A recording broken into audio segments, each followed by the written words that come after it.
Welcome, everybody, to the Hockey Toolkit, Season 2, Episode 3. I'm Trevor DiCarlo. I'm Andrew Trimble. And that was quite a lot to try and figure out in less than, 10 seconds of putting it all together. It sounded a lot better in my head than how it came out, so. I thought it was fantastic. I appreciate it. It's been one of those days. But, Coach, how you doing? Good. Hockey's in full swing. We had a bunch of games last weekend. Our EHL team had a really, really good weekend against Vermont. A week ago or so, we had a good all-star game against our college opponents, which one of our captains played extremely well against SUNY Fredonia and SUNY Brockport, AJ Lackus. He'll be making a college commitment coming up here soon. And, our teams are rocking and rolling. How about yourself, Trevor? Yeah, I mean, it's, again, just still got the 9Us. I guess you could say we're rocking and rolling. Learning a lot about coming back to that age group again.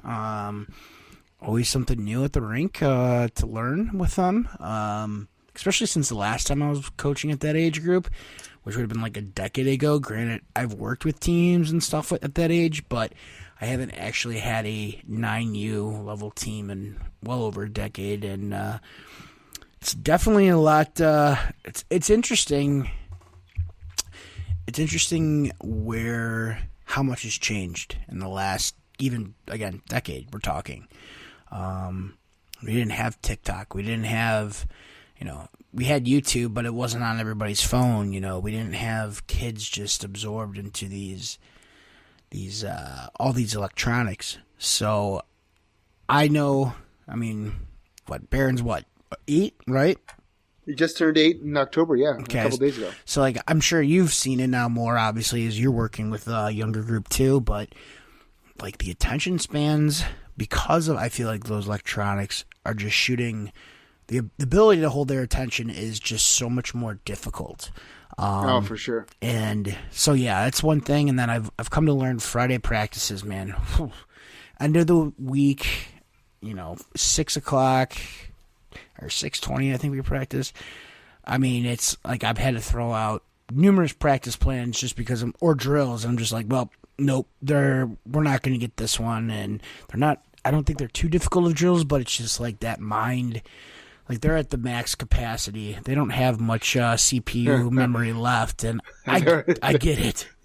They're at all they can handle, huh? Right, yeah. They've, again, long week of school, so we've kind of turned Fridays into more of like a battle drills, kind of just keeping it simple and light, doing a bunch of small area games.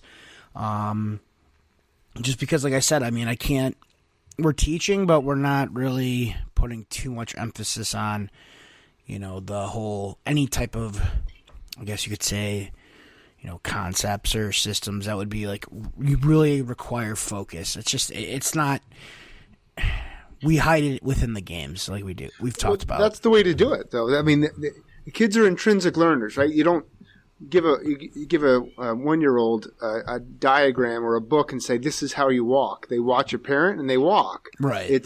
That's how kids learn. So actually, a funny thing, I had like a week ago, I had one of my coaches, not one of my coaches, but a coach within the Spartans program.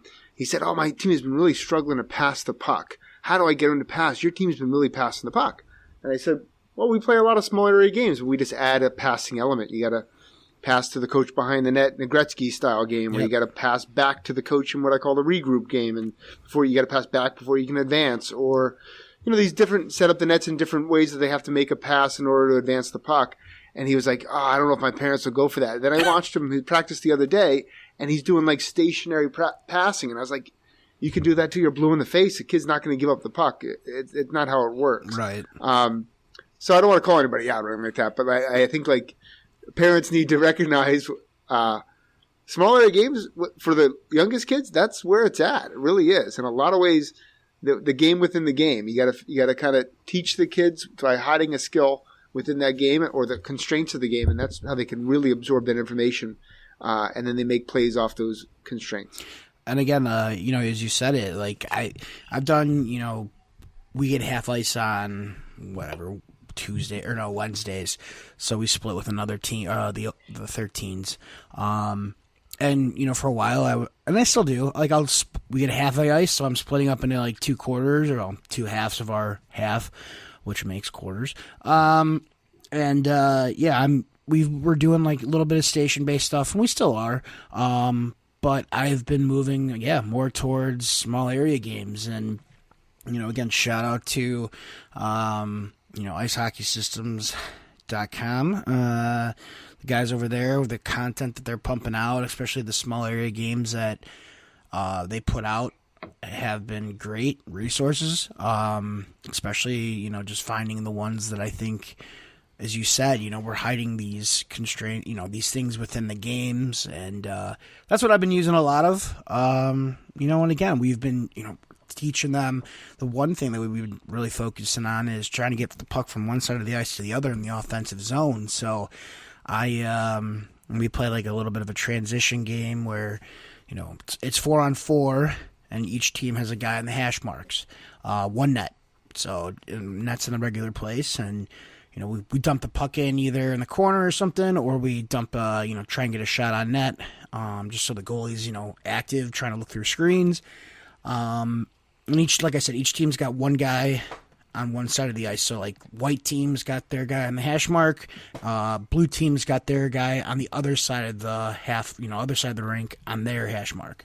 And basically, in order to attack, you've got to gain possession and get it to your teammate on the half wall. And now all of a sudden you're transitioning into a 3-on-2. And what we did is I took a marker, and I basically kind of like drew like elbows, I guess you could say, or circles, where if a player is standing in those circles, when they score, it's worth 2 goals. So we're trying to teach the kids to shoot off the pass, moving the puck from one side of the ice to the other, across the Royal Road. Now all the kids use it, Royal Road, which is kind of funny because you're not sure if they really understand it, but that was just one thing that I was like, hey, we can implement this, and now we're giving them 2 points, and I feel our passing has gotten stronger. Kids are getting their heads up more. So, yeah, I've been using a lot more small area games this season than I ever really have in the past. Not to say that I didn't use them. I always did, but not to the extent of, how much percentage-wise of my practice. That's great.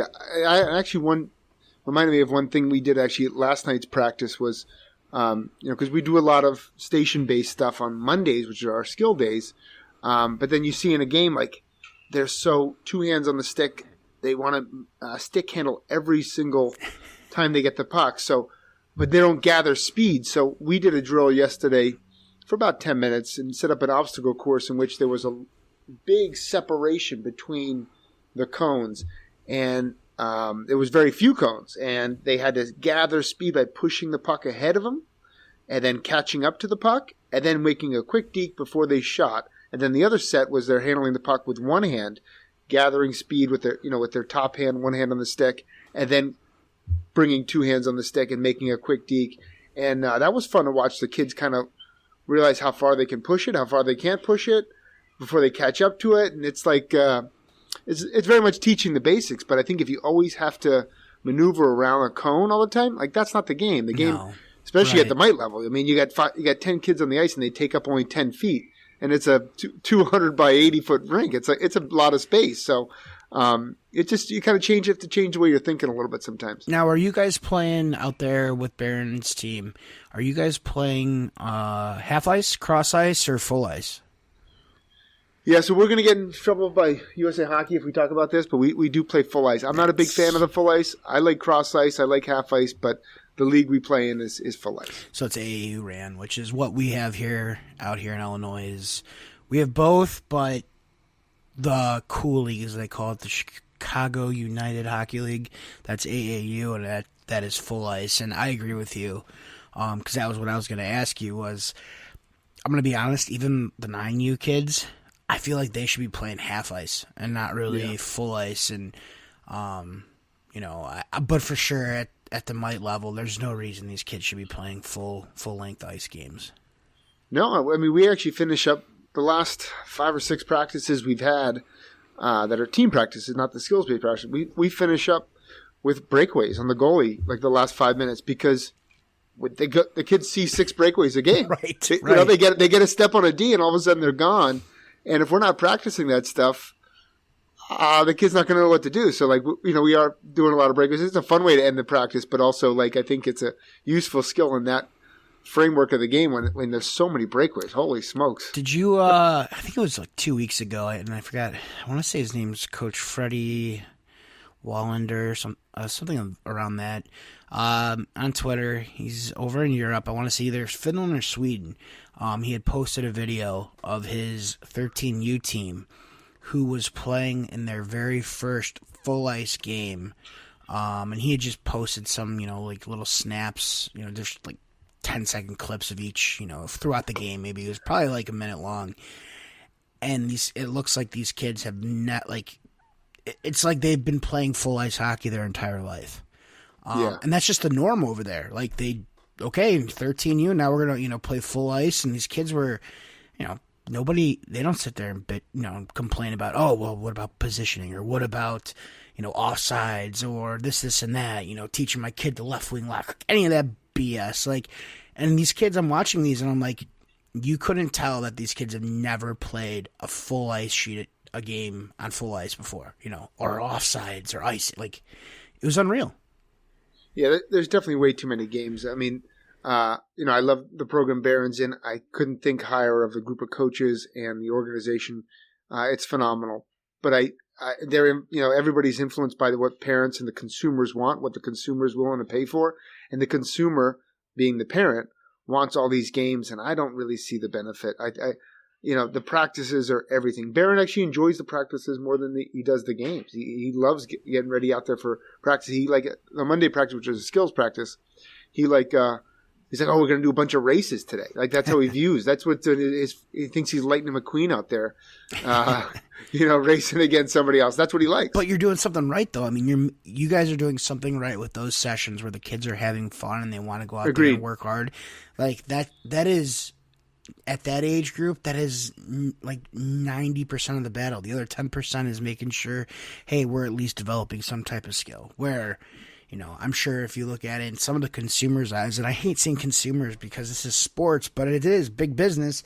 It should be all about wins and losses, and that's why I know you and I are on the same page with it, but we're just behind the curve with these other countries.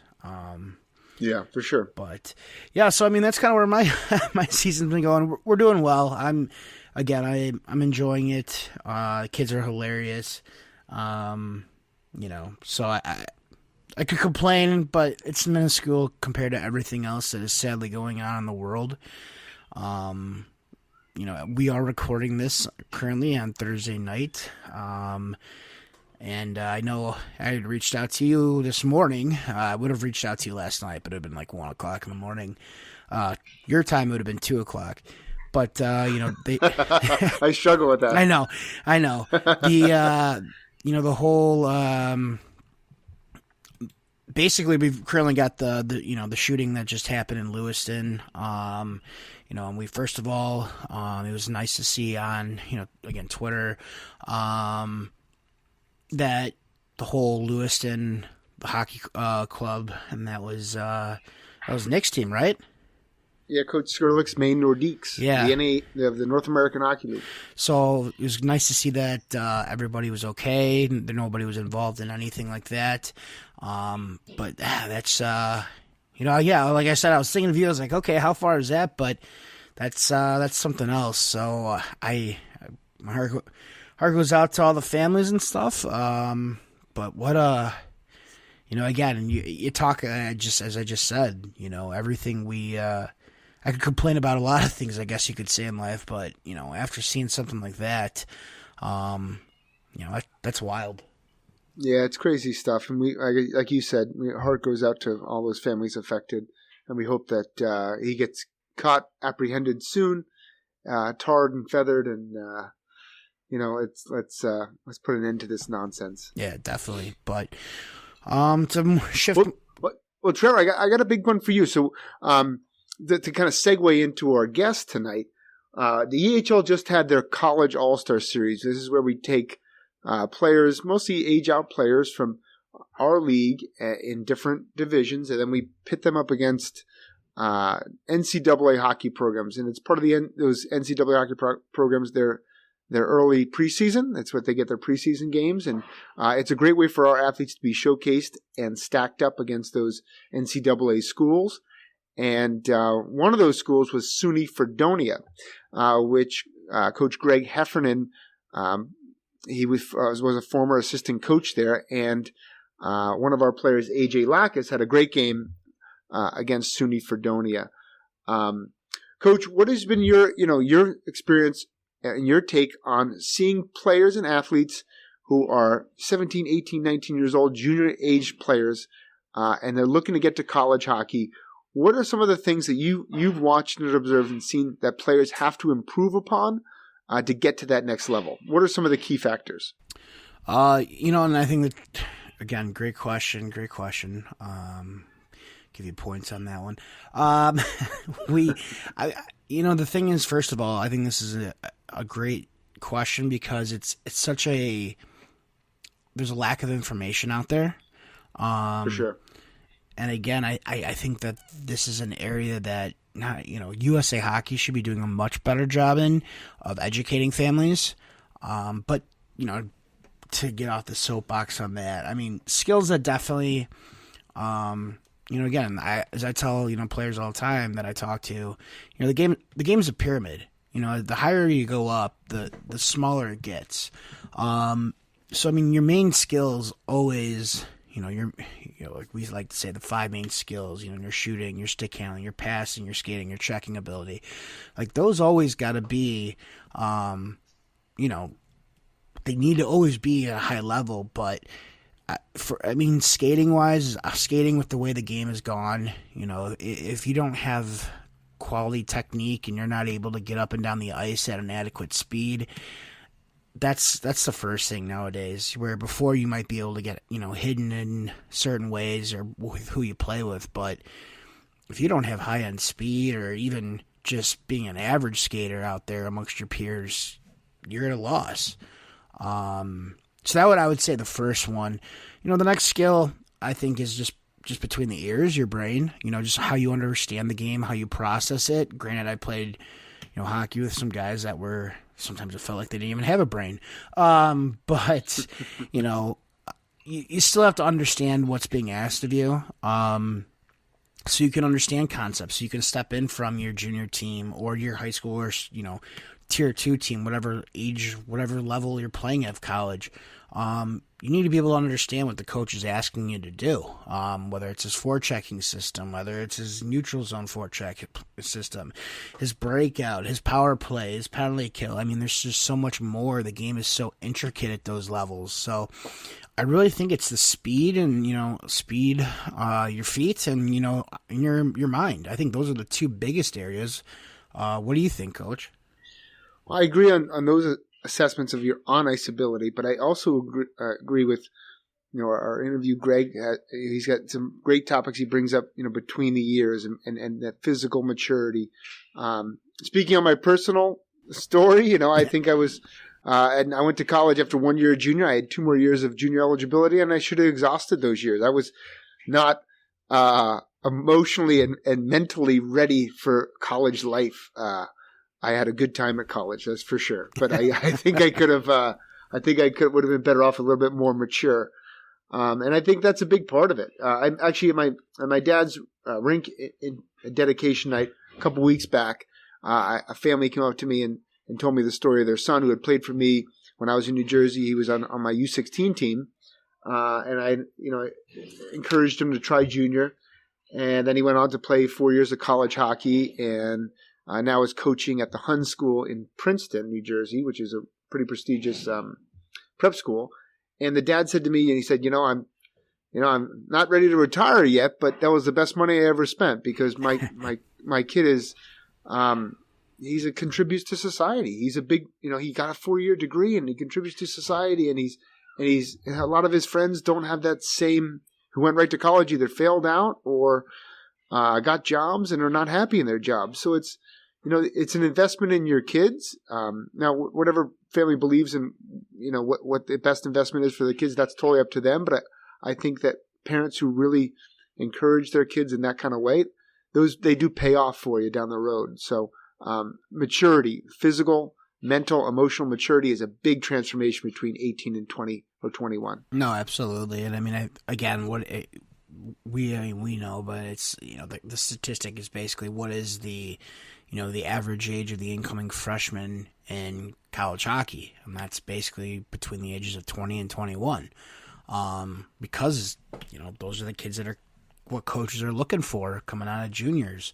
And that doesn't mean players that are coming out of high school who are playing ACHA, it doesn't mean they don't have a chance or anything of that nature, but rarely do you ever, and again, I guess you'd maybe say Minnesota, but outside of there, do you ever really see a kid come out of high school hockey or at 18 and go straight to college? And again, those kids are typically your phenoms. They're your Jack Eichels, they're your Taves, they're your, whoever, the Celebrinis of the world, like, those kids are very few and far between, especially at 18 to be a contributor. So, I was just thinking more of actual skills, but yeah, I mean, off ice, like, if we're talking about just being physically and emotionally and mentally mature, that's huge.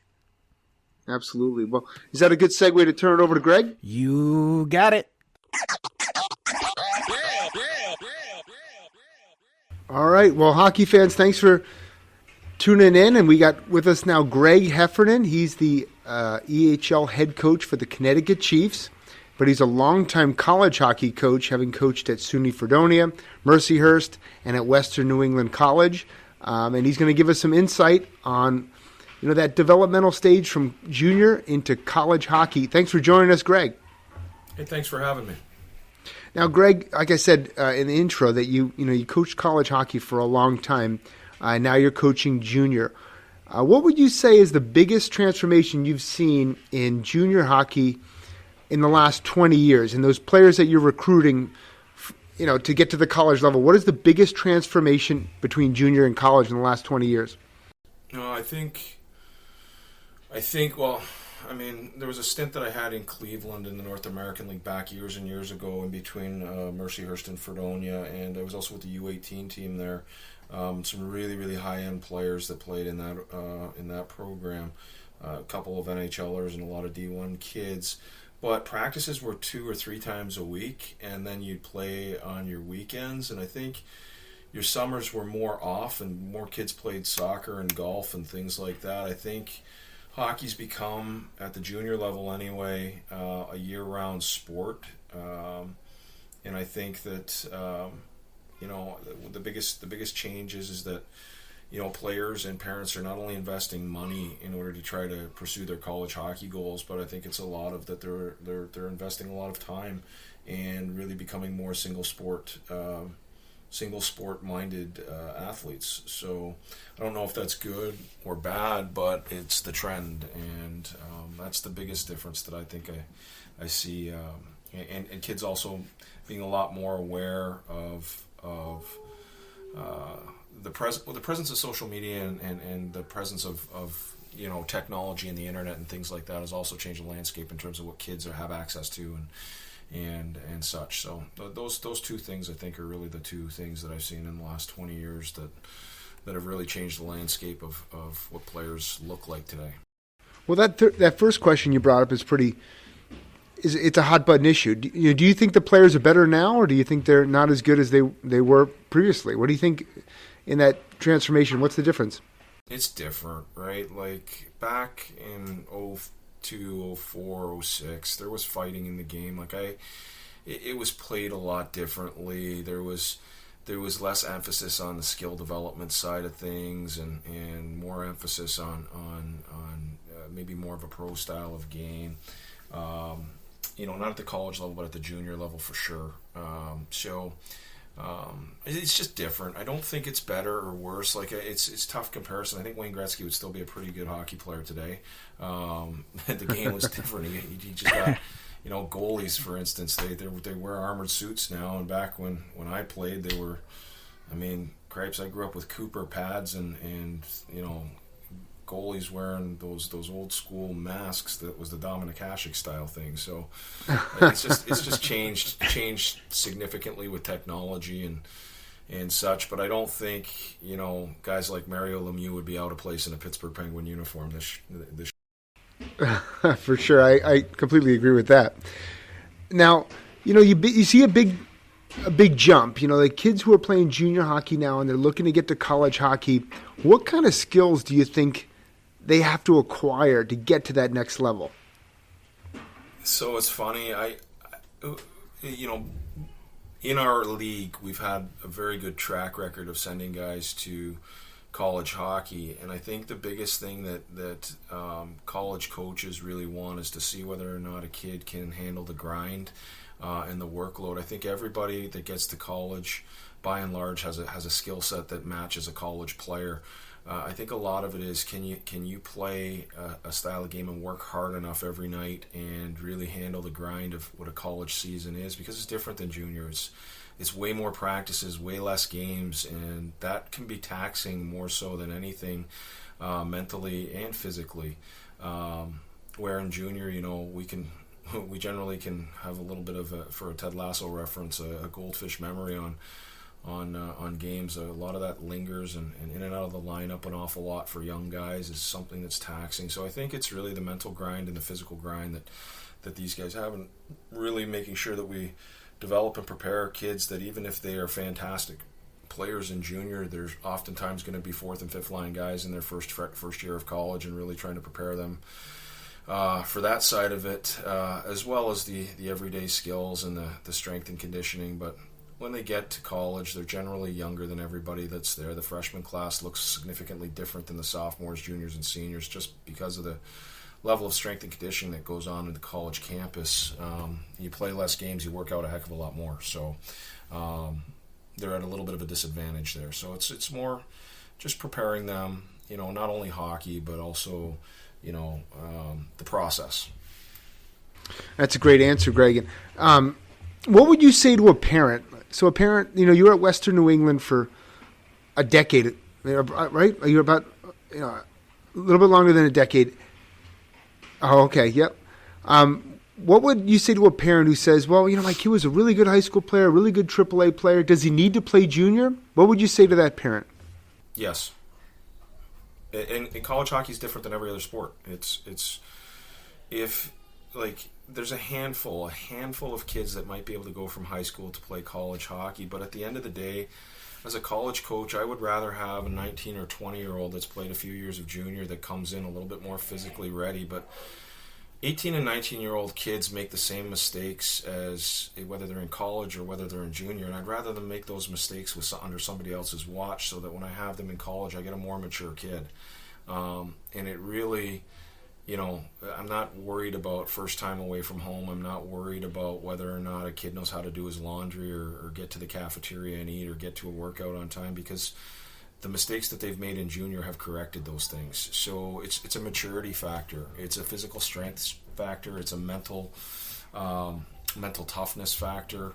But all of those things are paramount in the recruiting process. And, you know, another thing I would say, you get parents that also say, well, I don't want my kid out of school for a year or two. I want them, you know, mentally doing schoolwork and things like that. And I can tell you, as a guy that has 3 degrees, that I took a year to play junior. I wasn't in school. It's not, it doesn't impact you one bit. At the end of the day, like, if you're really that concerned about it, go and study for the SATs again and see if you can raise your SAT, or go and take a course on learning how to cook for yourself, or learning how to be how to survive on your own, learning how to do laundry or crafts or things like that. Because at the end of the day, it's about self-development as much as it is about academic development. Like, when you get into school, I used to say it's really hard to you have to almost try to flunk out of school. It's not. You have to not try. Like, if you go to class and you read the books and you are present and ask questions with your professors, you know, you've got to be able to get a C, otherwise the professor doesn't know what they're doing, right? So it's impossible to flunk out if you just do the work. And I think junior hockey really teaches doing the work and understanding process over ability or process over intelligence, right? So I think it's integral. And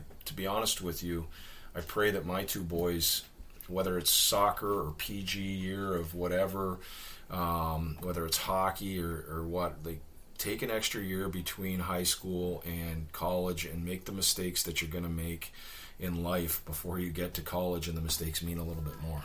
So I think that's awesome, Greg, and I think we're seeing that a lot with parents. They're looking at their 18-year-old kid and they're saying, whether they play hockey or not, is my kid ready to be a full-time college-level student? And if he's not, then you're throwing away 50, 60 grand. Yeah, and so I have a 16-year-old, and she's amazing student and a wonderful kid, but there's a little bit of the fear there. Like her mother and I talk about a little bit of the fear of, hey, make sure we keep our phones on at night. So, she goes away to school, right? And so I think that if you have the experience of being able to be away, then I think that it is really, really good for kids in terms of making the investment of school really worthwhile. That's fantastic. Trevor, what do you got for Greg? So, Greg, I mean, you kind of took a little bit of an interesting route through coaching. You started off, you played a little bit of pro. You went back, as you said, to college. You went back to you went to Mercyhurst as a graduate assistant coach. Took 2 years off. Well, not 2 years off, but 2 years away from the college game, and then you went right back into coaching as an assistant over in Division III, and that's where you've been, almost, as we said, looks like almost 2 decades. So now you've kind of come back to the junior game as well. Do you think that, do you think your experience of being, especially working at the Division III level, do you think that provides you a little bit more of an advantage as a coach for these players that you are bringing in or you are working with currently? Well, you know what? If the answer to that is yes, I'm going to get you to help negotiate my next contract. So, you know what? I think it's more like coaching is coaching, and being a good mentor is being a good mentor. But I think what it is that I have some relationships just formed through the network that I have had for the last 20 years, where it might give me a little bit of an edge in terms of vouching for the character of a player. And just a trust factor. Like, there's guys that are coaching in college hockey that sleep on my couch when they come to our showcase, and so it's those type of relationships that, it's an advantage. It really is. It's like anything else. You're going to listen to your friends over listen to somebody that you don't really know very well, but the coaches in our league are so talented, and like, I watch a ton of film because I'm a junkie, and I'm learning things what other teams are doing, and it's the guys are so talented, and they've done things newer than what I have, and it's certainly not from a hockey perspective, but I think just anybody that's a little longer in the tooth probably has a little bit bigger network, and I happen to have some friends in places that might be able to help our guys move along. But I can tell you this right now, like Devin Garnett, who played for Walpole last year, Devin's such a super kid. I tried to recruit him the year before, lost the recruiting battle to Walpole. Type of kid that would come up every game like, Coach, how's it going? And he's a little bit of a goofball, but he's a super, super, super kid, and he's a really talented kid. And you know what? Like, I picked up the phone when he didn't really have much in July, and I picked up and called a good friend of mine who actually stood for me at my wedding, Bobby Mealy at Westfield, and I said, Bobby, you're nuts if you don't take this kid. So he ends up taking the kid, and the kid's doing well there. But I think it's more like in our league. Even Brett Trider up at Seacoast really was. We had a kid who played for him for a handful of games and ended up on our roster, who a good friend of mine, Eric Nowak at UMass Dartmouth, has a good relationship with Brett. And I think at the end of the day, when Brett also vouches for a kid on another team, and I think the collective group of coaches that we have and GMs and owners that we have in the EHL really are more about, hey, if everybody in the league does a good job of helping each other vouch for players with college, it's not even selling players to college, it's vouching for players. it really helps across the board. And so I think everybody does a really nice job of basically helping each other through their networks when another coach, because I get calls on players in the league all the time from college coaches, and yeah, he's a good player, he does this, and this, here are his deficiencies, and I always throw in deficiencies because it's important that we're honest with our college coaches. There's too many other competitive leagues that are trying to do the same thing that can be a little used car salesman. And you mean they're not telling the truth? Our advantage collectively is our honesty and our approach to helping players from every team in our league advance.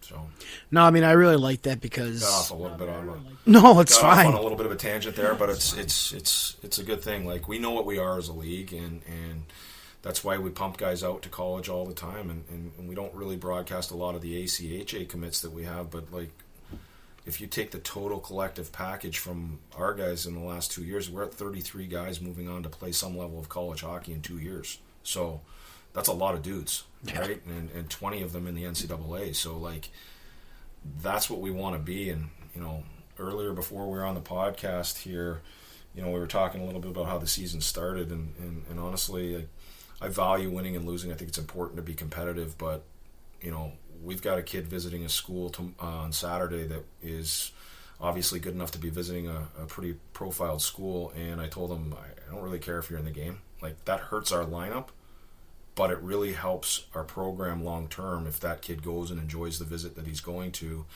and decides to commit to that school. So we have to balance out our competitive nature to win games and versus our ability to say, hey, it's more important to have a kid go visit a school on a Saturday night than play a junior hockey game.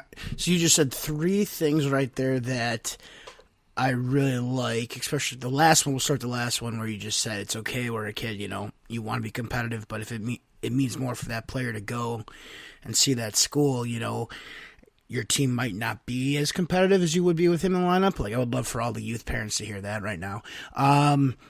But going back, I like the first thing you said about, you know, being honest about player, you know, deficiencies. And I think as coaches, you know, we're only as really, you know, good as our word. And I've always been of the same, you know, the same philosophy of, look, I'll be honest with the coaches if they ask about you, and you know what? If they say, like, hey, you know, how is Billy? You know, how does he do in practices? Well, he kind of sloughs off, but you know what? He's a good real gamer. I'll sell the good, but I'm not gonna hold back. And if a coach asks me, you know, what deficiencies do they have? Like, those are things that I think, you know, I have to be upfront and honest. So I do like when you said that. I mean, I think that's a lot. And then I lost number 2 already. What was it going to be, Trimble? I don't know, Trev. Helping of everybody within the league, everybody helping each other. Yeah. Oh yeah, I mean that's fantastic on its own. And it wasn't number 2. I'll think of it later. But I mean, just based on everything you said, I think it's again. I think it's great that what you guys are doing. Again, I've always liked how the EHL you guys operate, but yeah, no, that's definitely all I got on my end. Well, Greg, thanks for coming on the podcast. You know, you've always had good stretch runs in the second half with the Chiefs, so we wish you a ton of success as you come down in the playoffs here. And I know you'll be pumping out those commitments every single month. So keep up the good work. I really appreciate being on here anytime, and like, if there's anything that we can do to help the kids advance, I mean, that's ultimately when COVID hit, the reason I left the college game was because we had to be really creative in the college setting. It was a very safe environment, and by safe I mean, like, we had to figure out how not to have a board and get 13 guys on the ice at the same time without being 6 feet apart. And so we ended up really going to grassroots of skill development stuff, and I had kind of remembered how much I enjoyed that part of it, which is why I made the transition back to junior when the job opened up, rather than the grind of the college, which is basically win, and then win, and make sure your kids stay eligible and don't rob banks or burn down dormitories. So, you know, and I think that, you know, it's one of those things where if there's anything that I can do to help anybody as far as within our league or such, or podcasts, or to educate parents on the process, feel free to reach out. This is what we do. So, well, that's great, Greg. Thanks a ton, and good luck the rest of the way. Thanks a lot. You too. Take care. Thank you. Thanks, Greg. Take it easy.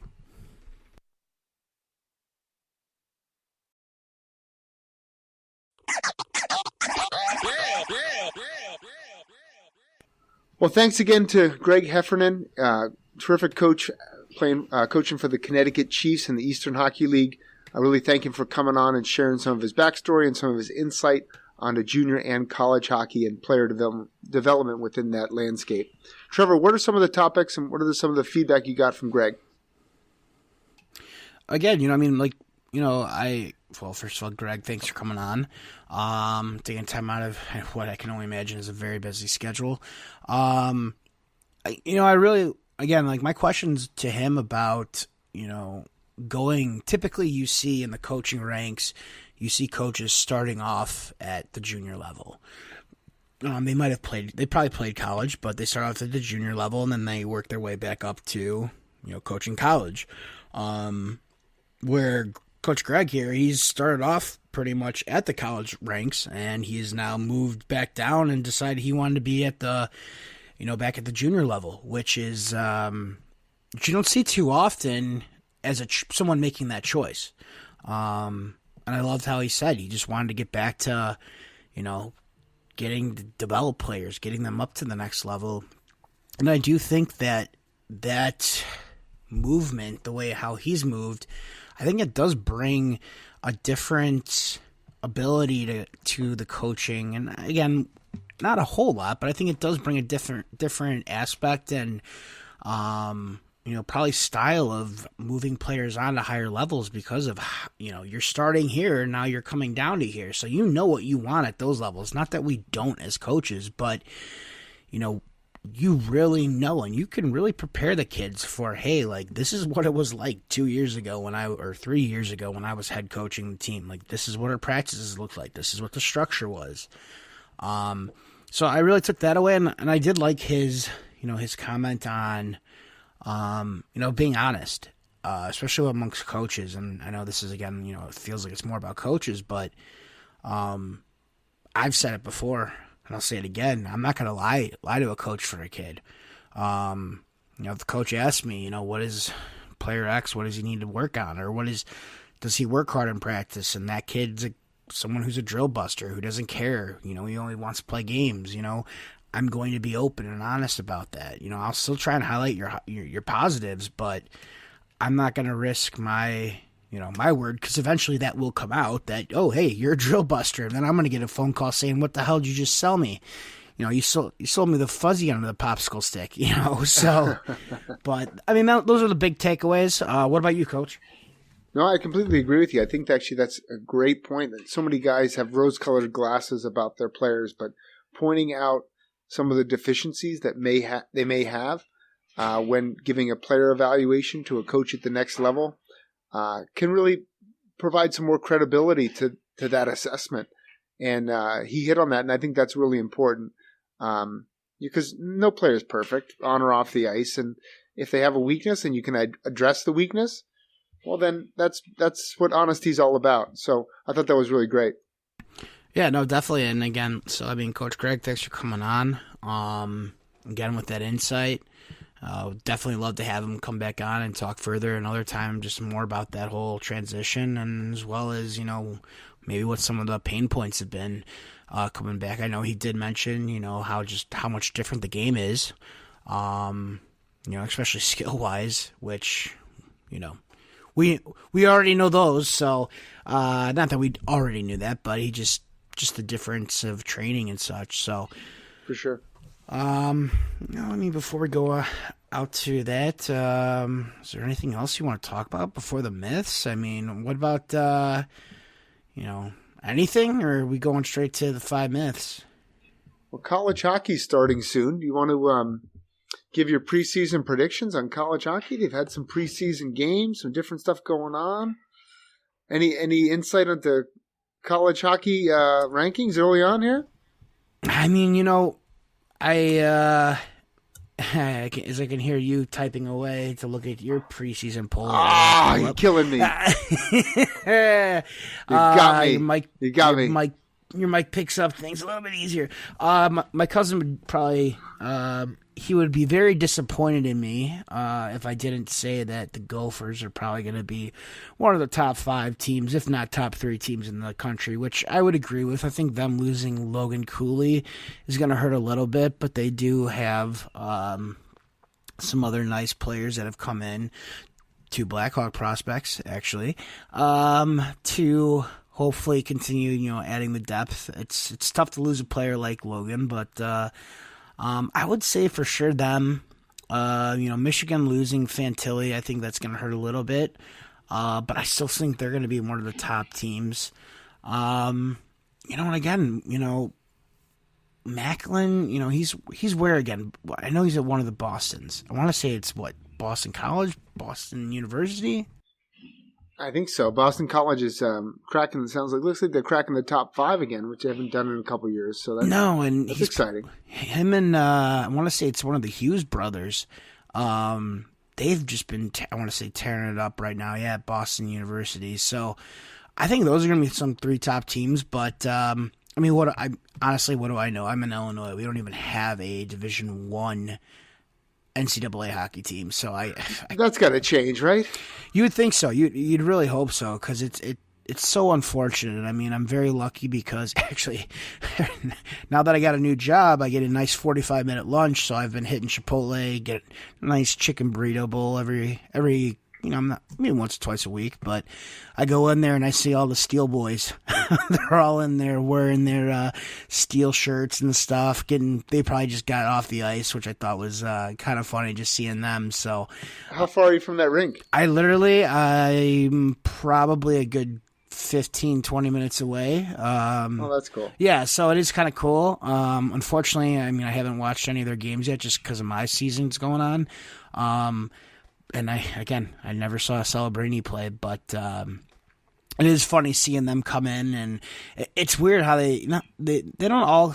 Not everybody's a giant, one giant clique. So you got your little, cliques here and there, but it's fun seeing them. And again, it's amazing when you see them on the ice and you kind of just look at them and you're like, okay, these guys are like men amongst boys. But then when you see them off the ice, you're like, wow, these guys are. They're just kids. Yeah, for sure. So it's, so that's been, I just thought that'd be a little funny anecdote to just toss in there. But, are we ever going to get one? I don't know. I would love for Illinois to get a NCAA Division I team at some level, whether it's University of Illinois or, Northern Illinois has got a Division I ACHA team. We've got the University of Aurora, which is a D3 NCAA team. But, we just need... Aurora, Illinois. Yes. Yes. From Waynesville. That is correct. The one and only. I live in Aurora. What does he say? He had that... let's just say it this way. I have an extensive collection of name tags and hairnets. Yes. That is it. That is Aurora. Where do you put that movie? Okay, all time, before we go to 5 minutes, all time SNL spin-off movies. What are your top 3? Oh, man. I'm really putting you on the spot. Are you an SNL fan? I used to be. I don't watch it too much anymore, but I am. I haven't watched, it's like you said, I'll watch certain things here and there. That's got to be in the, are we talking about, skits that got spun off into movies? Or, because, I can't really think of too many outside of that one. But if I would say, if I'm going to use SNL cast, focus cast. Yeah, okay. Well, I would definitely put that in the top 3. Unfortunately, Tommy Boy is my number 1. Tommy was a great movie. For sure. You can watch it over and over again. You still find something that's just funnier than shit. But I would definitely put Wayne's World in my top 3. If not even that, might be number 2. I'm trying to think, really, cast wise. I don't know. What about you, Coach? You were probably more. I know they did a lot more spin-offs back in the the 90s. So you're a little bit older than me. You have a little bit more. Indeed. Yeah. So Wayne's World was a spinoff. That was like a skit that they did for a while, and it was amazing. It was the first one's great, and the second one is just as good. It's super funny. Right. But if we're doing cast like characters, actors on SNL who then appeared in movies together, you got to have Caddyshack up there. Oh God, that's farther back than but you got Chevy Chase, Bill Murray. I mean, you got to put those two guys. Oh, yeah. That was incredible. And then Wayne's World, and then I'd probably Tommy Boy's up there somewhere. Happy Gilmore's around there. Yeah, that's true. And then you have a ton of Will Ferrell movies, but he has different cast of characters. Superstar, right? Wasn't that it? Superstar was that was a spinoff. That was a skit. Yeah, for sure. Yeah, no, Will Ferrell's. Yeah, I don't think there's too many movies of his that I can't think of any really that I don't like. But I know there's probably a couple I haven't seen that were more like, I guess, serious. But coaching wise, I don't know if you've ever seen it, Coach, but it is related to coaching. Unfortunately, it's soccer, but I don't know. Have you ever seen Kicking and Screaming? It's a really good movie, and it's really applicable in Laconia here. Instead of giving it to the Italians, we just say give it to the Latvians. Give it to the Italians. God, that's I feel like that's an underrated movie, but it's very funny. No, definitely. Yeah, but Ditka was in that. He was awesome. Where he's just screaming at him. Oh God. But yeah, no, Wayne's World, that is the Aurora. Unfortunately, there is no, Makita's Donuts. That was not real. But a lot of the other parts of it were. So, yeah, great movie. But yeah, so, all right. Getting into our 5 myths here. All right, here we go. So we've got today, we decided to go with a newer one. We had one that we were going to use, but I think we had already used it, and we weren't too sure, so we said, hey, let's just go with something different. So here are the 5 myths of post-youth hockey. I think number 1, and it's set in a lot of players' minds, and I get it, it's the end of the season of your last year playing youth hockey. So you're upset, like, but number 1 is your playing career is over. As we've already talked about, with Coach Greg, and you and I have talked about numerous times, and all about this podcast so far, is that your hockey career is not over after youth hockey. You've got numerous avenues that you can go down, whether that be juniors, whether that's college hockey, whether that's just, I'm going to now get involved in a men's league. Maybe your competitive career to a certain extent's over, but there's still so much more out there. Again, there's guys that are out there that are playing men's league and they're in their 70s. So I think that's one thing that a lot of people think is, it's over. Like, maybe that competitive side where it's, full body checking, okay, for those players, yeah, it's over. But for the other guys that are, okay, I'm going to go juniors, or I got college, I might have pro.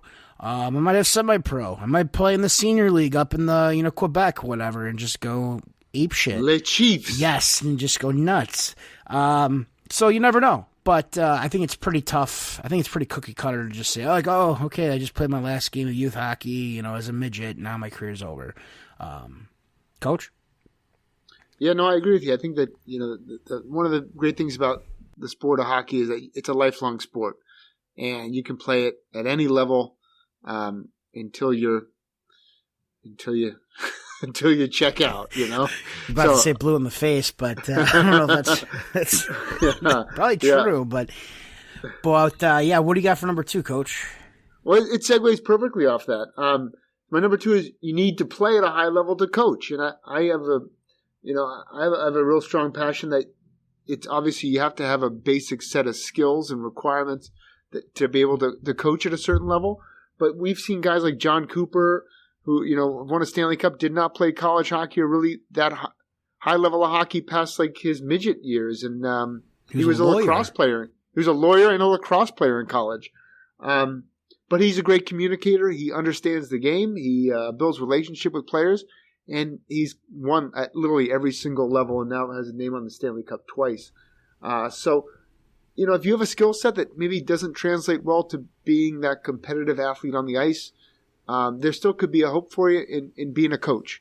And there's a real need out there for good, knowledgeable young coaches coaching the sport of ice hockey. So post-youth hockey, there's always a coaching avenue if you're interested in taking that step. And I like how you said that because, you don't have to have played at super high levels. I mean, you can work your way up. I think that playing at certain levels do have their advantages. They give you maybe a step up above others. But in the Chicagoland area, I've seen a lot of guys who played in the NHL become, youth hockey coaches, and it's like, like what is going on here? Like they just don't know. Like they can play the game, but they can't teach it. They can't, can't relate to the kids. They can't relate to, when you play something at a fast pace for, getting paid millions of dollars, hundreds of thousands of dollars, whatever level it be. Some guys just don't know how to teach it. They think they do, and you see them fizzle out. So it's always funny when parents have say, like, oh, well, he played at this level, and you're just like, okay. And I was like, have you watched any of his practices? And they're like, well, yeah, but what? Your kid's standing in line, for, the 90% of it or 80% of it. So I think it's a great way, even before you age out, to get into coaching. I'm sure there's park districts out there that are looking for young coaches that are still in high school. I know players need volunteer hours to graduate at a lot of places. So get your foot in the door, start early, and learn. Have fun with it. So absolutely. What do you got for 3, Coach? Number 3 here is college hockey is the best route after your post-youth hockey career. And I'm going to disagree on that. I would say even, junior hockey might not even be your best route. I know of a few players that I played with who went and played all 4 years at college hockey, and then they graduated, and then, well, okay, what am I going to do? Well, now they went to trade school, so they spent their parents spent all that money for them to go to, a private school or even a state school, and now they're working, a blue collar job, which there's nothing wrong with. We need those jobs. We need people, tradesmen and women. So college hockey doesn't necessarily that's the goal for a lot of players, but it doesn't have to be your goal. If again, hey, I'm done after this. I'm gonna go and I want to be a plumber. I want to work or HVAC, or I want to go shovel dirt, whatever. I want to work construction. You can go to trade schools. You can be a carpenter, whatever. So, it's college hockey is nice, but it's not always the right path for everybody. I can agree more. And to quote Caddyshack, the world needs ditch diggers too. It's the truth. And again, there's nothing wrong with it. It's a fucking hard. Nothing wrong at all. It's a hard job. Don't get me wrong. I don't want to do it, but you know what? There's a reason why those guys get paid well, and they've got great benefits, down the line and even right away. So, absolutely. All right, where are we at? Number 3. I had 3 this week. So you. Okay. Yeah. Only my number 4 is only Division I has elite athletes. I would say that's incorrect, especially in hockey. As you move up the ladder and playing college hockey, there's less combined Division I, 2, and 3 hockey playing schools. There's less number of those teams than they're all at Division I basketball. Division I basketball is over 300 NCAA teams. And in college hockey combined, you're looking at close to 150. Pretty similar to football as well, in terms of the number of Division I and 1AA playing at the Division I level. So, if you look over the overall scheme of things, I think I saw a statistic a couple months back that only 7% of high school varsity athletes play in college at any particular sport. So whether it's field hockey, basketball, baseball, only 7% matriculate onto NCAA rosters in whatever their sport may be. And I don't mean to interrupt you here, but we also have to remember that when we're talking about these other sports, most of these players, like basketball, are coming from the U.S. Most of these players that are in football, about 99.9% of the college football, are from the U.S. Now we're talking about, college hockey.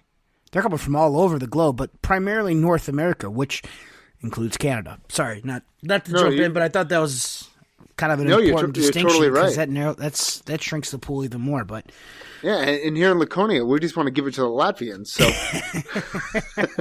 you got to really stand out if you're an American, right? But you should be proud of your accomplishment. If you played in any level of NCAA or even ACHA, whatever level of hockey, you're one of the select few who moved on to college hockey. So you should be very proud of that, and not look at that as, I just played Division III or I just played ACHA. You played college sports. That's an amazing accomplishment. You pat yourself on the back for that.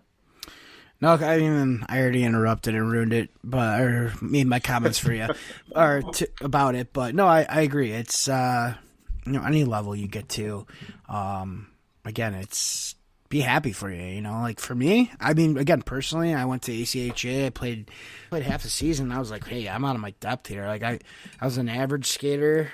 Barely in high school, like speed-wise. Now I'm below average. This isn't for me, but I'm still proud of, at least giving it a go. And, for sure. And the friends that I made, in that year. So, number 5 here, I'm going to steal what you had for originally, and that's when we're looking at clubs, and again, we're talking about college hockey players, I'm going to steal a little bit of yours, and I'm going to add my own little twist to it. In your post-hockey career, you need to remember that at the end of the day, especially with college hockey, you are a student athlete. And this isn't really a myth, like you're not going to school just to play hockey. Like that's the myth. Or the myth is you're going to school to play hockey. Like, no, you're going to school to get an education. Because that education is going to take you further than hockey most likely ever will for 99% of everybody that plays. So, my myth is saying, okay, I'm going to college to play hockey. Okay, yeah. If you are that, Celebrini, if you are that Eichel, that Paul Correa, there's a name. There you go. If you are those guys, yeah, you're going to college to play hockey because you're playing against guys that are 4 years older. But for the rest of everybody else, you're going to school to get a quality education, and that matters on what school you choose. So make sure that you're going to a school. If you want to be an engineer, don't be going to, Arizona State just because you want to, party it up. Like, make sure they got engineering. I don't know if they do or not. I just know it's a party school. So, well, if they do, that's a good choice. Again, now it's a bonus. Now you're playing hockey. You get to share it with, was it Arizona? Yeah, Arizona State that shares it with the Coyotes. Yes, yeah. You got that, and you got your engineering degree. So those 3 things in one. Maybe that's maybe that is not even a myth. That's just great advice right there. But, what do you think, Coach, about, being a student athlete? And no, I totally agree with you, Trevor. I think that, a lot of kids, when at 18, they're really unsure of a lot of things, and they whether they want to go to college immediately or they want to pursue juniors. If you're not unsure of if you're not sure of what you want to do with your life in terms of like, what you want to major in college, you're sure of what you want to study and become. If you're not sure of things, but you know that you love hockey, I think junior hockey is a really good route. But if you're a marginal high school player who's getting pulled into playing junior hockey by maybe a couple of his friends or maybe a couple coaches, but you really want to be an engineer and you can, devote your life to that and really dive into that, well, then go to the best school who's the best fit for that academic major. Because for everybody, at one point, hockey ends, and you have to support your family and move on with your life, and that's the winning end game, is to do something like that. Yeah, not everybody can be a Van Wilder, which I'm sure if we've got any kids listening to, like 99.9% don't even know who that is. And that movie came out back when I was in high school. Yeah, they don't make any good movies anymore, man. You're like, it's like the movie We should do 5 myths of movie making. Did I ever? You can't do Superbad anymore. You can't do Van Wilder. You can't do Caddyshack's out the window. Well, here's a story for you. I had a kid, and this was 3 years ago. I'm coaching the midget team, right, 18U, and I made a God, what was it? It was Tom. No, it wasn't a Tommy Boy. It was a Billy Madison quote. And I forgot what I said. It was, and my assistant coach, my stepbrother, he knew what it was from. But one of the kids on my team, they're all looking at me, and I'm like, all right, guys, if any of you can tell me what that's from, I'll buy you a Gatorade. And I've done this a couple times recently, even with these Pee-wees, or the squirts. But anyhow, back then, I made the quote, and one of the kids on the team goes, Billy Madison. And I was like, yeah. I was like, Tom, Tommy, that was great. How did you know that? And he goes, yeah, me and my dad watch all those old movies. And I was like, all right, that's it. Get on the goal line. I was like, are you kidding me? But yeah, I was like, old movies, oh my God, that's a classic. Absolutely, that's a classic. But what's going on, here? How are your Devils doing? We didn't talk about Bedard tonight, so that's a plus. But we're the only hockey-related podcast in America that didn't talk about Bedard. So the fact that you brought him up, it's like you've been waiting for this moment, Trevor. I know we had to, because I'm so just tired of reading. I let the kid be a damn kid, but tough one last night to the Capitals. Yeah, they got to a bad start, bad first period, and then they kind of righted the ship, but it was too little, too late. But Jack Hughes is pretty good. Oh God, is he ever? Jack Hughes is pretty good. What? And the biggest thing when my mom came up for a visit, we were talking about my mom. She's like, "How is he so good?" And I was like, "Mom, watch his change of pace." And I was breaking down with my mom, Jack Hughes, and my mom's seen a lot of hockey over her life for sure, so she knows. But she was like, "Oh wow, I never really noticed that." But he'll go slow to fast, and he just manipulates the whole ice, and it's like. Well, you never saw that because I sure as shit wasn't doing that. Yeah, that's a different game, yeah, for sure. But he's something else. He's fun to watch. At only 22 years old, and he just turned 22. That's unreal. 17 points, 16. He's so much like Patrick Kane. Patrick Kane was like that. Patrick Kane manipulated defenses like that with that change of pace and his. I don't think Kane was ever as fast as Hughes. No, I don't disagree. Kane was great at manipulating the time and space, and as you said, the change of pace. But I think Hughes is just faster in general. But man, that's a fun team to watch for sure. Better than my Blackhawks, that's for sure. Well, the Blackhawks are getting there. They got that rookie Korchinski, who's going to be something. He is leading the pack, man. He's the best kid on that team, and I will. I'm going to go back here and actually say Luke Hughes is not with Celebrini. I'm thinking of someone else. I think it's Barons that might be the player I was talking to about. But, yeah, no, it's been did you watch? I know you're a busy guy with hockey, and this is probably something we should have talked about earlier in the show, which, again, copy and paste I might be able to do. Did you watch any of the what were your thoughts about the Frozen Frenzy? No, Frozen Frenzy, I didn't watch that. What's that? So on Tuesday this week, were all 32 teams in the league were playing on one day? Oh, I watched the Devils play. Oh, well, okay. Oh, that's good enough for me. So, well, hey, I'm Trevor. The course. Yeah, I'm Trevor DiCarlo, and oh man, I'm like sometimes, honestly, Trevor, I'm like a bad. They say the NFL has the lowest rated Super Bowl ratings in the city of Philadelphia, unless the Eagles are in the Super Bowl, and then it's 100% viewership. But if it's any other team, there's nobody watches it. I'm kind of like that. If the Devils are on, I'm watching it. If there's another game, I don't know. Maybe I'll go to bed early.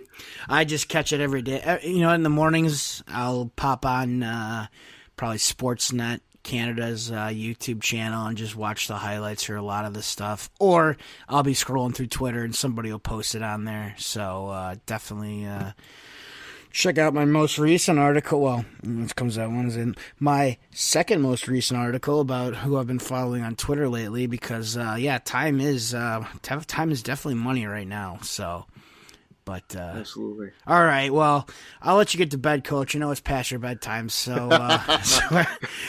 for everybody out there, I am Trevor DiCarlo. I'm Andrew Trimble. And, well, thanks for listening, and we'll see you next time.